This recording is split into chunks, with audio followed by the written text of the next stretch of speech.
Well, hello again, everybody, and welcome to the Experience Maker Show. This is Dan Gingiss. I'm so happy to have you here to talk more customer experience and marketing, my favorite topics. And as we're still, many of us stuck at home, it's good to be learning from the experts. And that's what I'm trying to do here each and every week at 4 p.m. Eastern, is bring you another expert in the field who can give us something new to think about and perhaps something new to implement in our own businesses. And to that end, this week, I have a very good friend of mine who I'm super excited for you to meet. She is a branding, digital, and social strategist for Atomic Revenue. And I have met her I feel like we've crossed paths at many different conferences, which we'll talk about in a moment. But Lauren Fast, welcome to the show, Lauren. Hey, thanks, Dan. So glad to be here. And hello to all the experience makers out there. Wow, really excited. Well, we are super excited to have you. Why don't you tell us a little bit about you and what you do and what is Atomic Revenue? Oh, okay, great. That's a wonderful question. So Lauren Fast, you said that. We live in Missouri. We're located, Atomic Revenue is in downtown St. Louis. We're in Clayton, actually not downtown St. Louis, we're in Clayton. And we're a revenue operations company. And some people ask, Dan, they're like, what the heck is revenue operations? Oh, an ROC. I know exactly what that is. Do you? It's just sort of rolls off the tongue. Everybody understands that right away. A really easy way to say it is that we combine all aspects of revenue generation in a business, which is your lead generation, your sales conversions, and your customer advocacy. And you understand, like I do, that marketing touches all elements of that process. So we focus on the marketing and the sales and then the customer advocacy and how that applies to a company's revenue goals and objectives. So not just marketing, but all full spectrum experience that helps to generate revenue. So I love it. So how do you see the cross section of marketing and customer experience? Because the marketing is the initial touch point to a customer's experience or awareness of a brand or a business. And I'm going to say brand with this also, that once they start to get immersed into the culture and the identity that is formed through marketing and through the brand, that experience or that customer journey just begins to be woven throughout the tapestry of one's customer experience. And that journey can be beautiful, it can be full of texture, it can be really rich and exciting, but I think that that's how marketing really plays a role, is that it is the initial experience, it sets the tone for what the experience will be like, and then helps to carry a customer throughout, a client or a customer throughout to the very end when they become an advocate and they start to join that army of individuals that shares the goodness about a company or a brand. I think that's a great explanation. I mean, ultimately, the marketers are the ones that sort of make the promise of the customer experience, and then we got to make sure that the company delivers on it. And that's that's the interesting challenge. So, before I go on to the next question, I just want to mention to everybody who's watching live that you too can ask questions to Lauren. Just leave questions in the comments on either Periscope, Twitter, or LinkedIn, and they'll actually show up right here on our screen, and we'll take a look at them. So I see that Scotty Warner is watching. Thank you, sir. Very much appreciate it. Been meaning to catch up with you, and hopefully we will do that soon. So, Lauren, let's talk. You and I were about to talk a little bit about this beforehand, and we decided to save it for now. Life has changed a little bit since the last time you and I saw each other in person. What's going on? How are you adapting, and how are you finding it? Because I work in a social and a digital space on a regular basis and have for many years, I want to acknowledge that being in a virtual environment anyway, with the work that I did, there weren't a lot of difficulties in transitioning, or there was no disruption in the fluidity of my daily work, other than there was more of it. Because we, as social and digital strategists, we did have to go in with our clients and then new clients who needed adjustment to their messaging, help with identifying how their brand can help and support during pandemic conditions. So for that particular case, not a lot of disruption. Now, my children, however, got to see me working from home all the time. So I can work wherever there's Wi-Fi, just like you, I'm sure. So my laptop at a coffee shop or my phone on the go or the laptop in the office in Clayton, it doesn't really matter. But when all of those places shut down, then of course we were all forced to be working from home. And my kids got to see. So I have two boys, Maxwell and Mason, and one was actually a senior this past year, which sort of an anticlimactic senior year. And then Mason, who finished his sophomore year, baseball athlete, didn't get to play baseball his sophomore year, even though he made the team. That was, that was different and strange for them. But they both acknowledged witnessing me work was unique and fun. So maybe we've got some marketers in the making, or building entrepreneurs as we get to show them what modeled work behavior looks like and what it's like to experience that themselves. I love it. A new appreciation for mom, right? Yes. Yeah, absolutely. Yeah. That's very cool. Yeah, I mean, I feel similarly in the sense that, unless I'm traveling to events and I'm on stage, I've been working from home too. Yeah. And so it is somewhat normal, although it does still feel a little more confining. I don't know why. I guess because I don't have as many places to go or many ways to break up the day. But how are you finding your clients then who maybe were working in offices and are forced at home? Because I'm seeing definitely some interesting trends. I'm interested to see if you're seeing similar. Okay, so your trends, yeah, I want to know what those are. But so for the clients that I have that are in the service industry and dependent upon foot traffic, we really did have to come up with some creative ways to allow them to continue to do business. There is an example that I have of a customer with my privately held company with my partner, which is Fast Bryant Consulting. So we have a local business that is furniture and appliances. Well, appliances, you may not know this, or maybe you do, became wildly valuable and in great need for an extended period of time. And so they sold out of deep freezes right away. And then they had other reasons why people needed to utilize their services and have additional items added to their home. So to coordinate their appointments and to help ensure that the customers understood what their guidelines were and the practices that they were taking to make people feel safe and comfortable, and of course to have a safe and comfortable environment for their sales teams as well, was something that we worked through with them. Another fantastic client in the funeral industry, so a funeral home. Funerals, as you know, we're only allowing 10 people to attend, and that was a major disruption. But because we are in digital and social, we were able to help bring them online, bring more information to the palm of their customers' hands. And even in the cases where we did things we've never done before, we recognized that the addition of a social and digital strategy to help get them through pandemic conditions, regardless of the business, is a good idea in many cases to continue doing, because it helped them to reach a broader audience and really help to break down the roads and walls that separate them from their current or future customers. That experience, really enhancing their business with social and digital, was awesome, and really loved being a part of that. Yeah, I think a lot of the things that companies are doing right now to adapt, ironically, they're going to stick around. We're going to keep them even after this pandemic has passed, because we're figuring out really interesting, unique ways to interact with people that we didn't have before. We can hit a larger audience, because when we're online, almost anybody can participate. Yes.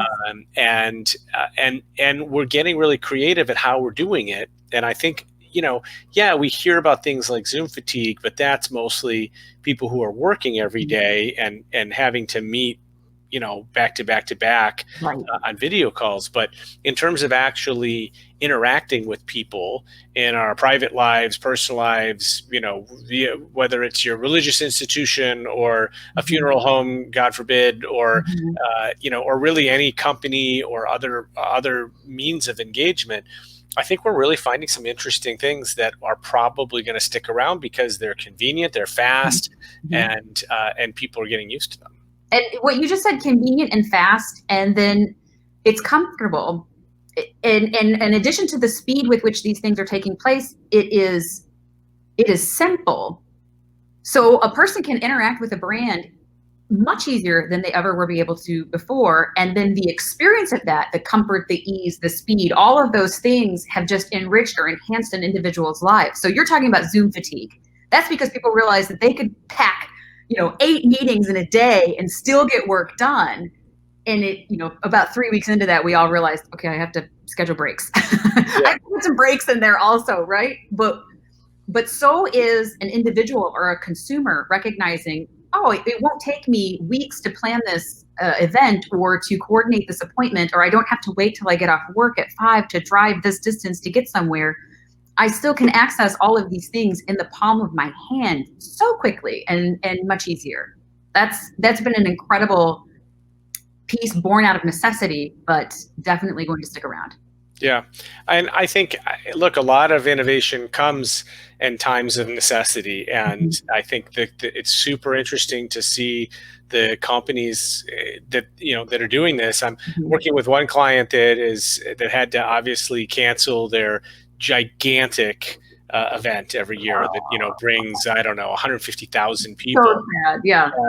And so now, yeah, they're doing it all digital, but it's not just, okay, we're going to bring on digital speakers and put you in front of Zoom all day and watch presentation after presentation. They're really trying to figure out, how do we make it as cool, as interesting, as fun as if you were really there? And how do we actually make you feel like you're really there? And some really interesting technology. And again, I think these are things that in some way, shape, or form will help us going forward. The other thing I'm interested in, and just curious from your role as like a consultant, it's been my view that almost every business continuity plan or crisis plan was essentially thrown out the window on like day 2 of this thing. And I remember sitting in those meetings in corporate America, the BCP meetings, and we're like, yeah, there'll never be a pandemic. I mean, this is, we do this because we have to, or what have you. And now I'm sort of wondering, now that everybody has reacted in one way or another, some better than others, how do you think people approach this going forward? And do we change our assumptions about whether something like this could happen again? Okay. How do we change the approach and our assumptions? So those are good. The approach will change because not only are we, in our generation, we haven't had such conflict that both exhausts us mentally and physically. Like, we have had to alter so much about what it is that we do on our regular basis, because it didn't impact just our working lives, and it wasn't just a particular geography. It impacted all of human life, from newborn to the oldest individual, every single person. So no part of planning for this was ever a thought, because I think even in times of true conflict, let's talk about like a war experience. There was a certain generation that would leave and experience that, and then there was still a sect at home that sort of dealt with things as they were, business as normal. But because this was all encompassing, no one was quite prepared, obviously. And the approach was written based on how other conflicts have transpired and how this might impact. So now to make assumptions, or how do we prepare to move forward, I think kind of an anything goes reality is going to be a part of a true planning or a logistics standpoint. Like, wow, we have to plan for all scenarios. And for those that are type A and they're like, no, we need this black and white, I need a specific scenario, I need one answer to this one question. What we're dealing with right now is multiple answers on a weekly basis to one question. What's next? How do we proceed? Well, I mean, the way I think about it is, at least twice now in our lifetimes, things have happened that we said as a society could never happen in the United States. I think the first was 9/11, and the second was this pandemic, right? And so what else is there? What else could never happen? Aliens could never invade us, right? I don't know. Maybe we should prepare for that. I have no idea. But I do think that I think you're right, that this idea of having to think as if anything is possible is really going to be a different skill set, because now we know this stuff can happen. And not only can it happen in the United States, we could get the worst of it, which we are getting in this pandemic, right? And so I think that's an interesting learning. Hey, we have a question from LinkedIn, and I'm going to pop it right up here on the screen. I don't know how it's going to look when we do that, but there we go. Looks pretty good. Fits too.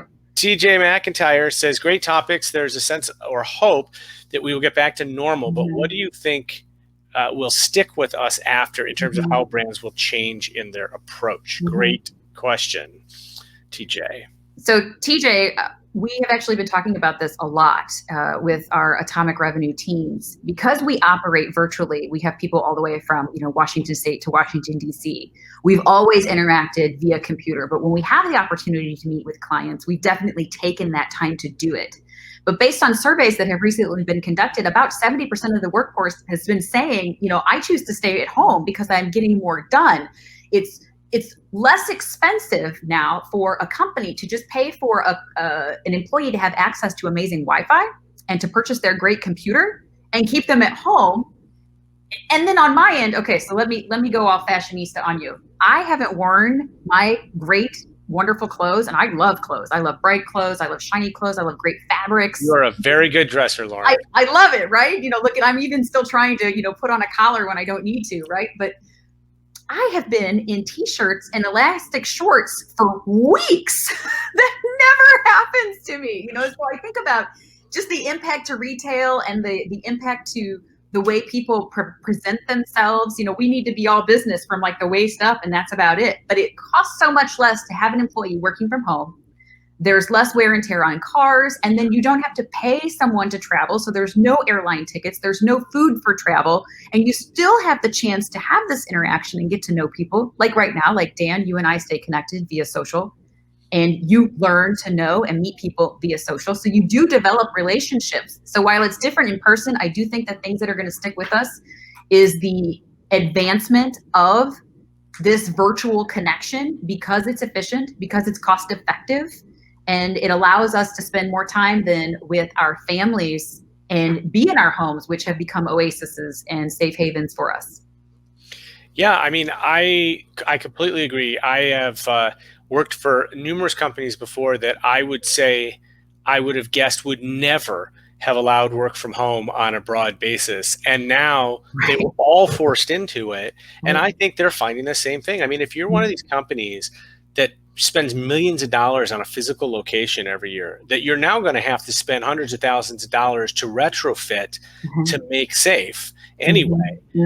At some point, you got to throw up your hands and say, this may just be better if we all continue working from home. And the two trends that I mentioned before, you mentioned one of them is people are saying they're getting more work done now than they were before. And the second one, I wouldn't say there's a trend necessarily, but I had somebody tell me that they're a people manager, and they said, I see my team now more than I ever did when we were in the same building together, because people sit in their cubes or they sit in their offices. They don't get up. They email everything. Now, when somebody wants to solve something, they jump on a Zoom call, and in 5 minutes it's solved, and it's face to face. And it's amazing that we can't do that on telephone. That never seems to work in an office environment, but now we can. So I think that is true. I think most companies are going to have to be looking at some full-time work from home. And the benefit then is that you can hire anybody anywhere. I mean, the ability for, I work for one client that's in a pretty small town, and they've been somewhat limited by who they can hire. And now all of a sudden you could hire anybody from around the world. I think it really opens up some doors. Just on the clothing thing, this one client, so I know the CEO very well. Okay. And his daughter has been an intern for us over the summer. Okay. And apparently she spotted one day in a meeting that I was in where I must have crossed my legs or something, but I was wearing a nice shirt on top and I was wearing plaid pajama pants on the bottom. Busted, totally busted. Yeah. Yeah. And so I thought that was really funny. But yeah, I mean, that's totally the case, is that, anything from the waist down sort of goes. And so I did get called out. So be careful with that. Um, We have a couple more questions coming in. Thank you guys so much for the questions. I love it. It makes my job easier, and it also makes everything a little bit more spontaneous. So I'm going to bring up Scotty Warner, who says, can you tell us a little bit about what differentiates your atomic revenue team from your competition? I think that's an awesome question because, you mentioned digital social branding strategist, and yeah, I know you're really good at what you do, but that does sound like it could be any one of a million people. So yeah, and while I'm a digital and social strategist, the team at Atomic Revenue is built of those that also supply fractional C-suite services in the financial spectrum, operational revenue officers, and then other individuals that speak code, and I do not. So while I am a social and digital strategist, I'm really good at creating the content strategy about what I believe helps to craft human behavior in a digital and social front from the palm of someone's hand in a very client-centric, very customer-facing way. That's my strength for sure. And then I work with the individuals that help me to execute that on the back end and understand the necessary tech flows for pieces, and then recognizes where you offer compensation to sales teams plans based on customer success and how to measure the ROI of all of the actions and the spends, all aspects of budget for a business's annual budget, and make sure that all pieces of spend have an ROI that is a value add to the bottom line revenue for that particular company. So what makes us different?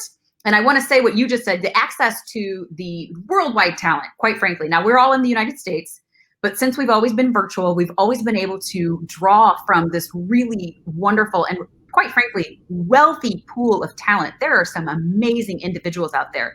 And Atomic Revenue has always prided themselves on their collection of the perfect person to solve a problem for an existing client, with diversity in mind and with the execution of those who are experts in the field. So when they invited me to join the team, I was so excited and honored, because for me, that was both a joy and a privilege. So as we continue to move through this current pandemic situation, as people have become unemployed, unfortunately, in some situations, the access to the talent in that pool of human capital resources has just become more rich and more robust. And the team can specifically be built with those who are the most talented and strongest experts in their field, so that we come together, and I love to say this, in the perfect Voltron team of excellence. Like, we're strong together. We're really strong together. So I have my strengths and I have my weaknesses. And one of my strengths is that I know I have weaknesses. So I definitely want people to know that the experience with Atomic Revenue is built out of those who are perfectly suited for their field. I love that, and I've always had a dream of creating a team of all stars. Right, I imagined that since I spent enough time in corporate America and I've run enough teams, I always wanted to sort of pluck all the all stars from all my teams and put them together into some consulting world. And it sounds like that's some of what you've done there. You said all stars because that's your baseball reference, and I said Voltron because I was born in the 70s and raised in the 80s, and so that's the perfect team that comes together. I got you. Yes, I will always defer to the sports reference, but fair enough. Yeah. But also, I think it's there's another takeaway of what you said is, to the people out there who have lost their jobs, there's a lot of companies out there that are looking for help, that are looking for that expert. And, your next job may not be the same type of setup as we've been talking about as your last one, right? And maybe it's time to do what I did, which is work for the Dan instead of the man, and be able to go and find that perfect role for you that may not be full-time in an office, but might be more consultative or what have you. But I think leveraging your skills and figuring out what you're good at, there's plenty of companies out there that need it. I totally agree. I really feel like that the entrepreneurial world has grasped that change, like you, Dan, really grasped into it and recognized that having multiple streams of revenue in the consulting world is where it's at. So that they aren't totally relying on, like, some people lost jobs, but they aren't totally relying on a single stream of revenue now. They recognize they have strengths and that can be utilized in many different ways.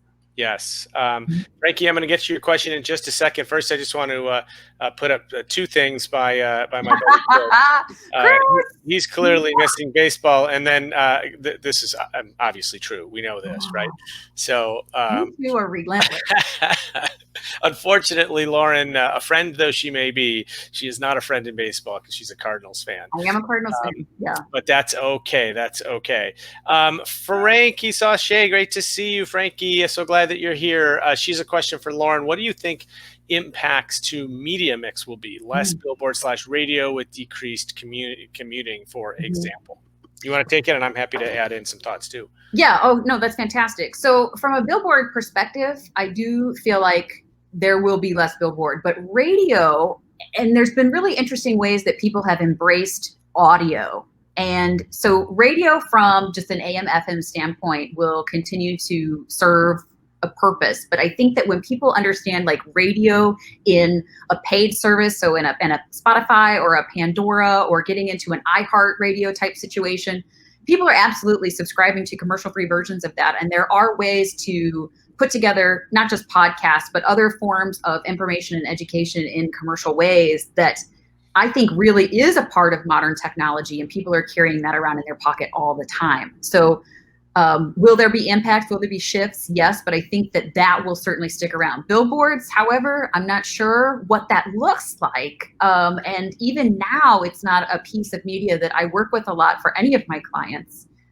We do a little bit, but we also need to know that when we measure the spend on a billboard, we have to be able to figure out, how do we know that we're getting a return to our business or to our website or to our walk-in clinic or whatever it is with the use of that billboard? So there will be versions of that are certainly still necessary, but as we continue to move to a virtual or transactional at the curb type situation, being in the palm of people's hands is 100% where a lot of focus will be shifted to. I was just about to say, be where your customers are, which is sort of the mantra of customer experience, right? Be where your customers are. And as customers shift to where they are, then your marketing is going to have to shift as well. And if there's fewer people commuting, if there's more people at home, direct mail continues to be a strong channel for banks, credit card offers, other types of things. You know why you get so many credit card offers? Because that channel works. And so there might be companies that go back in time to direct mail. That's where I got my start, actually, and out of college, and a skill set that has actually served me very, very well for the rest of my marketing career. But we could see more of that because a couple times with clients, we've been talking about reaching out to their customers, and the addresses we have are work addresses, but nobody's at work. And so all of a sudden you can't snail mail anybody anything. But now all of a sudden, if we've got people that are at home and we're able to reach them at their home address, that's a different approach, for example. I would also say, continue focusing. I think there's such a crossover. This is where we started, of customer experience and marketing. And one of the reasons why it's so critical is not only does marketing tee up the CX promise, but marketing is where you start to frame your opinion of a company based on how targeted they are or how, say, annoying they are. Right? So an ad that vague and out there they are, well, like a company that keeps throwing pop-ups at me that I have to X out of, I'm mad at them before I even consider becoming a customer. Right? So I have always advised clients, stop with the pop-ups. People hate them. You hate them. Why would you do something that you hate? Why would you do that to somebody else, right? Let's see if this works. Click, click, click. Right, exactly. I mean, unfortunately, pop-ups often do work, which is why marketers continue to do them. But to me, they work at the expense of the experience. And what is hard to measure is how many people that X'd out of that never came back to your website because you annoyed them. Right. And that's not in your numbers, even though you've got a conversion rate, but you don't have, as I like to talk about, the leaky bucket. You don't have the people who walked out the door and never came back because of so. And I think that's becoming more acute now because, hey, frankly, I don't know. I think when this whole pandemic thing started, we all had a ton of patience and a ton of empathy. If you didn't have empathy, I mean, this is a one time in human history where we're all experiencing the same thing. So if you cannot display empathy now, you are probably not capable of empathy. But I'll tell you, as 3 months in, I don't have as much patience for our phones are ringing off the hook, and so we have an hour wait time, as I did the first week. Mm. I feel like, hey, you've had 3 months to hire more people and to fix this, right? Add Like, some phone lines. Yeah. yeah, I don't know what you guys have been doing the last 3 months, but now all of a sudden I don't have quite as much. I Mm-hmm. have empathy, but I don't have sympathy for you. Mm-hmm. So Mm-hmm. that's my advice make sure that we're not falling down here just because we're in a different time. Well, and the theme of everything you just said, and you started with that, is to go where your customers are and be where your customers are. If they're on the phone, enhance your phone experience. If they're on a radio, or if they're holding things in the palm of the hand listening, and that's where you reach your best audience, then great, continue there. But that is the answer to those questions. Just make sure you understand your customer and where they are. Love it. Well, we are just about out of time, and this Oh, what? always flies. Phew, that was I it. know Done. it's super fun. Lauren, how can people connect with you out on the socials or wherever else you'd like them to connect with you? I love you said the socials. The interwebs are my favorite place to be. So I am definitely on LinkedIn, as are you. And I have a pretty, regular presence on Facebook. And if anybody, wants to check out the websites for Atomic Revenue, www.atomicrevenue.com.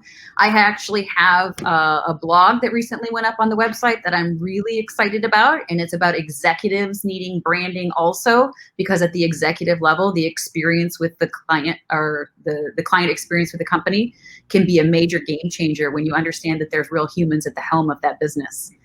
So thank you for that. Yeah. Cool. I look forward to visiting with people. Awesome. Well, I look forward to seeing you in person, hopefully sometime soon, but always Yes. great to see you virtually either way. Thank you so much for taking the time today. And thank you to the audience as well for joining us, as always, every Thursday here on LinkedIn and Periscope, Thursdays at 4 p.m. And next week, we are going to have Cameron Weeks, who is the co-founder and CEO of Edify Labs. And they're doing some really cool stuff in the contact center that I'm excited to talk about with Cameron. Really interesting company, so I hope you'll enjoy it. Thanks again to Lauren Fast. Thank you all for joining us, and we'll see you next week on The Experience Maker.